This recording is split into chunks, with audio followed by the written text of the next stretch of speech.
تین چیزیں انسان کو اللہ سے دور کر دیتی ہیں۔ ایک، اپنے عمل کو زیادہ سمجھنا، دوسرا اپنی گناہوں کو بھول جانا، تیسرا اپنے آپ کو سب سے بہتر سمجھنا۔ جب تمہاری جان کو خطرہ ہو تو صدقہ دے کر جان بچاؤ، اور جب تمہارے دین کو خطرہ ہو تو جان دے کر دین بچاؤ۔ اللہ تعالیٰ سے دعا مانگو تو دعا کی قبولیت پر یقین رکھو، کیونکہ اللہ تعالیٰ غافل، لاپرواہ اور مایوس کی دعا قبول نہیں کرتا۔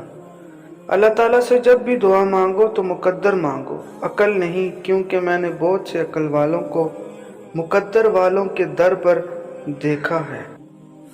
ہمیشہ چھوٹی چھوٹی خوشیوں کا استقبال کیا کرو، کیونکہ ان کے پیچھے ہی محبتوں کا سیلاب ہوتا ہے۔ صرف پیسے کا ہی ہونا رزق نہیں، نیک اولاد، اچھے اخلاق اور مخلص دوست بھی رزق میں شامل ہے۔ جس زبان سے جھوٹ نکلنا بند ہو جائے، اس زبان سے نکلی ہوئی ہر دعا قبول ہوتی ہے۔ بہترین سیرت یہ ہے کہ تم لوگوں کے ساتھ اس طریقے سے پیش آؤ جس طریقے سے تم لوگوں کو اپنے ساتھ پیش آنا پسند کرتے ہو۔ اچھے لوگوں کا تمہاری زندگی میں آنا قسمت ہوتی ہے، اور انہیں سنبھال کر رکھنا تمہارا ہنر۔ ہمیشہ سچ بولو تاکہ تمہیں قسم کھانے کی ضرورت نہ پڑے۔ یہ دنیا بھی کتنی عجیب ہے، ایماندار کو بے وقوف، بے ایمان کو عقل مند اور بے حیا کو خوبصورت کہتی ہے۔ کسی مشکل میں کسی بزدل سے مشورہ نہ کرنا، کیونکہ وہ تمہاری بچی ہوئی ہمت کو بھی ختم کر دے گا۔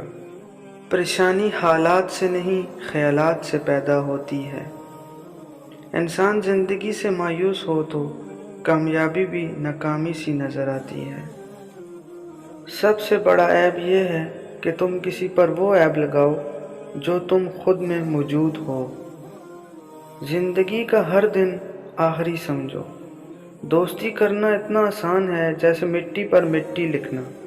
دوستی نبھانا اتنا مشکل ہے جیسے پانی پر پانی لکھنا۔ مومن وہ نہیں جس کی محفل پاک ہو، مومن وہ ہے جس کی تنہائی پاک ہو۔ ذلت اٹھانے سے بہتر ہے تکلیف اٹھاؤ۔ جب گناہوں کے باوجود رب العزت کی نعمتیں ملتی رہیں تو ہوشیار ہو جاؤ کہ تمہارا حساب قریب اور سخت ہے۔ کسی کے خلوص اور پیار کو اس کی بیوقوفی مت سمجھو، ورنہ کسی دن تم خلوص اور پیار کی تلاش کرو گے اور لوگ تمہیں بیوقوف سمجھیں گے۔